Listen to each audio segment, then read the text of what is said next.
Kaya gumastos ako ng $200 at $45 para sa 3 mystery box na puno ng mga hindi na claim na padala. Nagmaneho pa ako ng mahigit 2 oras para lang kunin ang mga ito. Tiningnan ko ang malaking bodega na may Amazon return pallets at mga bin na puno ng iba't ibang gamit na pwedeng halugugin. Plano kong kunin ang isa sa mga pallet. Pero naalala ko ngayong araw na di ko pa nabubuksan ang mga hindi na claim na padala. Buksan na natin. Wala akong ideya kung ano ang laman. Nakabukas na ako dati ng mga bagay. Gaya ng mga kahawig ng hindi na claim na padala. Pero hindi pa talaga mismong hindi na claim na padala. Tingnan mo sa loob. Andito lahat ng package. Grabe pare, parang kahon ng sapatos yata yan o kung ano man. Tingnan mo lahat ng mga to. Ang dami, ang wild. Ayan, yung kahon mismo. Unahin kong buksan yung mga magagaan muna. Pare, parang wala talagang laman itong hawak ko dito. Ano kaya to? Buksan natin. Ano to? Brotsa. O yan, unang item natin. Makeup brush na mukhang brotsa ito. Yun lang. Ayos lang. Yung iba dito mukhang mas maliit. Pare, parang ito wala namang laman. Seryoso? Ano to? Sandali. May nakuha tayong parang kwintas. Mukhang kalokohan ng mga inchik. Sino kaya ang bumibili nito? Pakinggan mo kung may tao dyan. Paano kung totoong ginto ito? Sandali. Hindi nga. Ito mukhang makinang na costume jewelry lang. Sa tingin ko, hindi ko ito mabebenta. Sa totoo lang, parang galing lang ito sa bubblegum machine o claw machine o kung saan man. Oo, ganun nga. Susunod naman, ito, magaan din. Ano kaya ito? Dapat alam ko na. Isa pala itong tint may 4-tip brow. Mukhang eyebrow pencil ito. Pero di ako sigurado dahil walang brand at puro Chinese ang sulat. Sunod na item, buksan na natin. Buti na lang at nakablur ang mga address kaya wala kang makikita sa mga package. Alam mo, magagamit ko ang ganito. Ayos yan. Mukha itong parang gunting na bagay. Buksan ko ito. Handa ka na? Tingnan natin. Uy, narinig mo yung tunog? Maganda ang tunog ng snap nito. Mainam ito sa paggupit ng kuko sa paa o maliliit na halaman. Hindi ako magsisinungaling. Medyo dismayado ako ngayon. Pero baka gumanda pa ang lahat. Mukhang pakete ng card ito pero parang walang laman. Mag-ingat ka dito. Pwede kaya makakuha tayo ng Pokemon card dito? Ano yan pare? Mahal naming customer. Sana maging maganda ang araw mo. Salamat sa pagbili ng aming recliner sofa online. Sana ay maayos itong gumagana para sa iyo. Kapag nagbahagi ka ng shopping experience, pwede kang makakuha ng $30 na gift card o PayPal transfer bilang pasasalamat. Nanalo ba ako ng $30? Hindi, gift card lang ito para sa sofa. Ano? Ano? Bakit? Bakit? Bakit? Bakit? Bakit? Bakit? Bakit? Bakit? Nasaan ang sofa? Ang tanga naman ito. Sofa king tanga. Sige, nasaan na yon? Sunod na. Kung hindi mo pa napapansin, sobrang saya ako dito sa ngayon. Medyo pinagsisisihan ko na ito. Teka, sandali lang. Ano to nakuha natin? Galing ito sa kagawaran ng agrikultura ng Estados Unidos at may larawan ni Smokey the Bear. Pare, baka may halaga ito. Kaya kailangan kong isearch. Hindi naman siguro pilak pero mabigat siya. Parang pilak talaga. Itingnan ko muna agad ito. Baka jackpot na tayo dito. Sige, tiningnan ko na at parang may nakita akong nabenta na ganito ng mga $15. Hindi ko akalaing pilak ito. Kahit mukhang pilak. May kakaiba lang. Gusto ko tuloy ipatest. Sa ngayon, ito na siguro ang pinaka-okay na nakita natin. Sunod naman dito sa loob, meron tayong... Pare, ano ba to? Parang Shrinky Dink yata to. Mukhang Shrinky Dink talaga. Para sa mga nag-enjoy sa kabataan at naglaro ng Shrinky Dinks noon, yan talaga yon. Ayoko ng Shrinky Dink na iba. At siguro, wala ring may gusto ng Shrinky Dink ng iba. Sa puntong ito, Shrinky Stink na to. Pupunta tayo sa mas malalaki at magagandang bagay. Itatabi ko muna ang pinakamalaki para sa huli dahil may magandang kutob ako rito. Sa loob nito, ano yon? Taytay Gorius. Sasabihin ko na parang gamit ito sa pagpapaganda. Ito ay, ano ba ito? Grabe. Nakuha ko ang nawawalang hair extension ng isang tao. Alam mo tawag doon? Tumbleweed. Nakakadiri para sa akin. Ayos na ako. Susunod, parang damit naman ito. Akin. Ano? Nagbibiro ka ba? Ako? Sino bibili nito? Pare, di ko alam kung ano to. Akala ko shirt pero pagtingin ko, swimsuit ba ito? Hindi ko alam. Ang pangit nito. Di ko talaga alam ano to, Brad. Di ko sure kung shirt o swimsuit to. O kung dapat mo ba talagang suotin. Pambalot pala ito ng maleta. Ilagay mo ito sa maleta mo. Hindi ko alam kung sino ang lalaking to pero ayos lang ako. Hindi ko siya susuotin. Kahit isuot ko pa sa katawan ko o sa maleta ko, hindi talaga. Hindi talaga pwede. Susunod dito, ano naman to? Yo! Ang astig niyan. Ito dito ay 500 talampakang outdoor na LED lights. Pare, ang laki nito. Tingnan mo yan. Mukhang bago pa rin sila sa loob. Medyo sira lang yung kahon at lahat, pero pare, 500 talampakan. Ang laki niyan. Siguro dong kikita tayo dito. Bago pa kahit medyo sira ang kahon. Pero ayos pa rin, di ba? 500 talampakan ang dami nun. Siguro ito na pinakamalaking nakuha natin dito. Ito yung mga tornilyo kasama nito. Pare, kung makakuha tayo ng $40 dito, ayos na yon. Masaya na ako dito. Susunod, itong kahon naman. Excited ako. May magandang kutob ako dito. Pakiramdam ko parang may sapatos o kung ano mga maganda dito sa loob. Sana maganda. Sige, ano kaya to? Diyos ko, bro. Wala. Sino ang bibili nito? Ano to, bro? Parang palda. At ano to? Jacket ba to? Sa tingin ko, pambata to. Brand na Winken o parang ganon. Di ko alam. Diretso ito galing China. Siguro, na-excite lang ako. Tignan ko nga ito. Baka swertehin ako. Baka designer mula China. Wangkin. Sige, tininan ko na itong mga to. At sa totoo lang, para sa palda, nakikita ko siyang brand new na nasa $40. Nandyan pa lahat ng tag at lahat. Kahit ibenta namin yung set na $40 tig $20 bawat isa. Ayos na rin. At ito naman, itong jacket na to, para nasa $30 siya kapag bago. Kaya okay na rin yon. Sobrang ayos na rin talaga. Sigurado akong mabebenta natin to sa Facebook Marketplace o saan man. May bibili nito. Masaya na ako sa unang kahon. Sa tingin ko may mga bagay na itatapon at iba namang pwedeng ibenta. May isa pang kahon dito na bubuksan natin na yon. Tingnan natin kung anong meron. Ulit, inuuna ko yung maliliit na pakete kasi yung maliliit talaga ang nakakainis. Kagaya nito, ano to? May aso tayo. Ano to? Brow class? May iba pa bang laman to? Meron pa. Pare, ano to? Seryoso ang weird na mga Korean products na nakita ko, lalo na makeup. Ano bang nangyayari? Wala akong ideya. Para daw to sa mata. Sa tingin ko, parang stencil yan para sa kilay mo o ganon. Para maging on fleek yung kilay mo. Tapos ito naman, para sa pag-stencil ng parehong kilay mo. Para sa mga mahilig magkilay. Para sa inyo to. Pero parang galing lang to sa McDonald's Happy Meal. Sunod dito, meron tayong OX meter. Para ito sa daliri. Isa itong pulse ox reader to. Sige, ayos. Pasensya na sa lalaking nawala nun. Yung maliit na pulse ox reader na yon. Hindi ko sure kung may screen dito para makita ang heart rate o bilangan tibok ng puso mo. Pwede mo naman gawin yon. Hindi pa ako tumutuntong na po, kaya hindi ko pa kailangan gamitin ang mga ganitong bagay. Pero astig din. Sunod dito, buksan natin to. Mukhang matibay ito. Baka may maganda sa loob. Sandali, kukuha ako ng kutsilyo. Oo. Oh, mga foundation stick ulit. Hindi ako masyadong mahilig sa makeup. Mga foundation stick lang to. Bawas mga $5. Di ko sure kung bibilangin ko pa to. Bawas $5 kung oo. Wala ring bibili niyan. Sige, maniwala ka. Pero ano kaya to? Sige, ayos. Masaya ba ako dito? Hindi. Pero alam ko kung ano to. Para tong mga shower hook. Shower o para isabit ang kung anuman. Hindi ko sigurado. Oo, ayoko ipakita sa inyo itong mga bagay na to.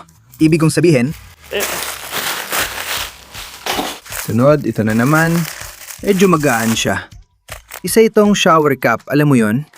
Oo, gusto ko ng matinding swertehang pool dito.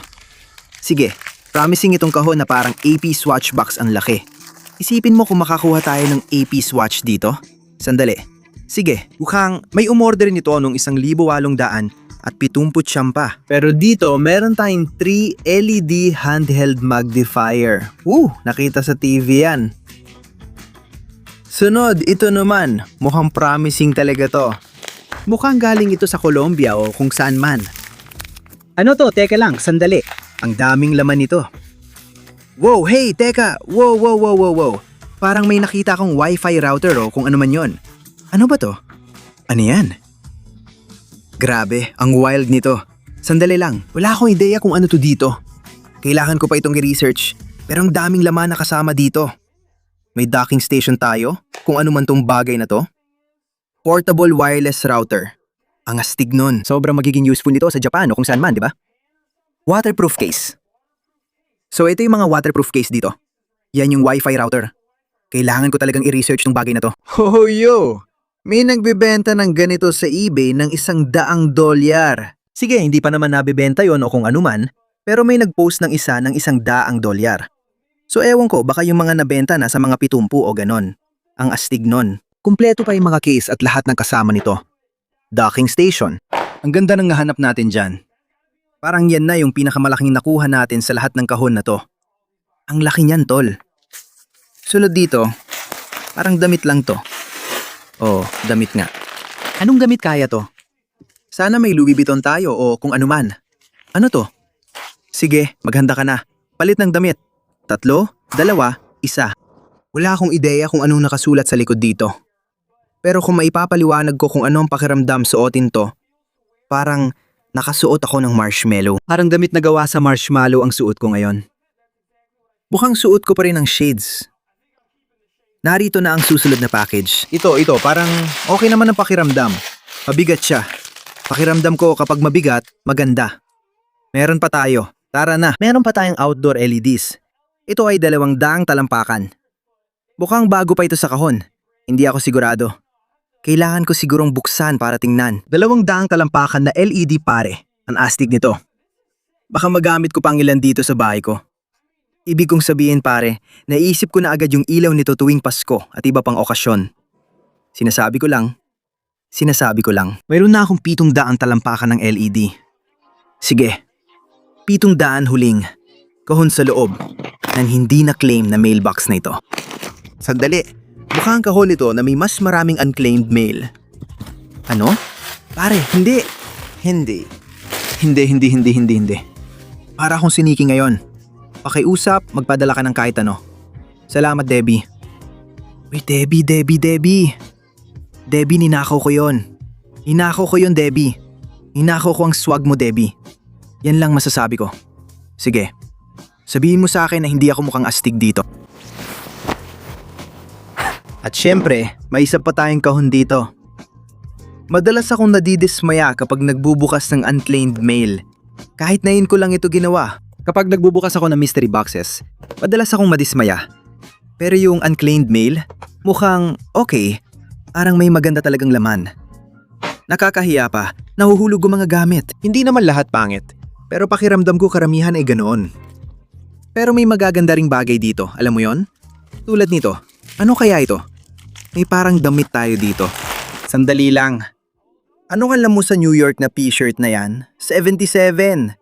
Isusuot ko sana pero mukhang mababa yung isang 7. Parang may mali sa graphics. Yun lang. Sunod dito, parang makeup na agad dito. Ito? Oo. Sandali lang, may body aid tayo dito. Ito yung Nitrone Niterdid Whitening Toothpaste. Okay. Uy, ito na yata ang pinaka-weird na toothpaste na nakita ko sa buong buhay ko, pero susubukan ko pa rin ito. Malay natin, baka pumuti ng husto ang ngipin ko at maging transparent na pagkatapos gamitin ito. Sunod, buksan na natin at tingnan kung anong laman. Ano tong kitty corner kids show pare? Ang astig talaga ng mga yon. Ang astig talaga niyan. May maliliit tayong Nike na sapatos dito, sobrang cute. Sigurado akong si Milo ang magsusuot. Ang cute talaga, tignan mo. Gusto ko pati ilalim at detalye ng mga to. Parang mukhang nagamit na sila. Maliban na lang kung galing lang yon sa kamay ko. Oo, nadumihan lang pala kamay ko. Pero grabe, parang mukhang maliliit na water shoes o kung anuman. Ang cute talaga ng mga to. Gustong-gusto ko sila. Mahilig si Milo ngayon sa sapatos, kaya tiyak magugustuhan niya ito. Susunod naman, Hindi. Hindi, pare. Lola, nawala mong sulat mo. Sige. Kinukontak kita, hindi para sa extended warranty ng kotse mo, kundi para ibalik ang mga sulat mo. Ay, pass dito. Sunod na kahon. Oh, sandali lang. Ohoho! Mas marami pang kalokohan. Purong basura. Mayroon tayong mga idinidikit na kuko dito. Pakinggan mo, kailangan magpipon kami ng tropa at maglagay ng acrylics. Gets? Sulod naman, iba ang pakiramdam ng kahon na to. Wow! Meron tayong isang AP na SWATs! Nagbibiro lang ako. Pero sa totoo lang, astig ito dito. Meron tayong pang-alis ng patay na balat sa paa. Parang ang kadiri pakinggan. Ginamit na ba ito? Kung nagamit na ito bro, sana hindi pa. Sa tingin ko, hindi pa ito nagamit. Grabe. Teka lang. Sandali. Paano mo ito papatayin? Patayin mo na. Ayos na tayo. Nanginig at natakot ako doon. Akala ko may mabubuksan pa akong iba. Siguro ito na ang magiging white elephant gift ko ngayong Pasko. Ito na ang susunod na package at gusto ko ang packaging ito. Maganda lang talaga ang itsura ng packaging. Alam mo na ibig sabihin nun. Kapag maganda ang packaging, maganda rin ang makukuha natin. Tama baby, bagong black bronzer. Aning lotion. Mga tol, magpapaitim na ako. 3 pa natitira. Ito ang bubuksan ko sa huli. May fragile sa buong kahon. Hindi ko iningatan ang kahon na to. Kaya kung may babasagin sa loob, malamang basag na ito. Ito na nga. Tol, sino? Sino ang magsusuot nito? Mag-comment kayo sa ibaba. Sabihin niyo sa akin. Sabihin niyo kung sino-sino sa inyo ang magsusuot nito. Sino? Sino ang magsusuot nito? Sino? Mabigat ang kahon na to. Teka lang. Parang dumami na naman ang mga paa sa koleksyon natin. Kapag sinabi kong mas maraming paa, hindi ko ibig sabihin yung pangkayod ng patay na balat. Ang tinutukoy ko, Kumuha kami ng 100 talang kami LED lights! Kahit ilan pa yung meron kami, baka mga 700 o kung ano pa! May 800 kalampakan na kami ngayon! Anong balita? tawagin mo akong light boy, hindi white boy. Ako, si light boy. Anong balita, pre? Tara na, ang laki niyan. Sige, kukunin ko yan. Siguro may $200 ako dito sa mga LED lights na to. Sige, magiging maliwanag ang bahay ko ngayong Pasko. Woo! Sige, tingnan mo yan. 200. 100. At nakuha ko ang 500 pare. Woo! Sige, huling kahon na ito. Dito tayo sa fragile na kahon. Sana hindi ito basag, kahit ano pa to. Kapag nakakakita ko ng salitang fragile, natatakot ako sa mga package. Oh, teka lang. May kahon sa loob ng kahon. Propesyonal ang pagkakabalot. Mukhang astig to. May tumbler tayo. Bakit kailangan maging fragile? Yan ang tanong. Ano bang brand dito? May brand ba? Walang brand. Walang problema. Alam mo, sa susunod kong pangingisda, dadalhin ko tong astig na tumbler. Kahit di naman talaga ako nanging isda, kaya ibibenta ko ito sa Facebook Marketplace. Sana makakuha ng kahit $2 man lang. Dito na magtatapos. Sana nag-enjoy kayo. Nagulat din ako. Sa palagay ko, maganda ang mga gamit na nakuha natin. Yung portable Wi-Fi router, sigurado makakakuha tayo ng $100. Magaganda talaga ang mga items natin. Hindi ko alam bakit pero excited akong gamitin itong toothpaste. Mukhang makintab at nakakasatisfy, kaya susubukan ko ito. Sana nag-enjoy kayo sa video. Tulad ng dati, mahal ko kayo. Huwag kalimutang mag-subscribe. Kita tayo sa susunod. Doses.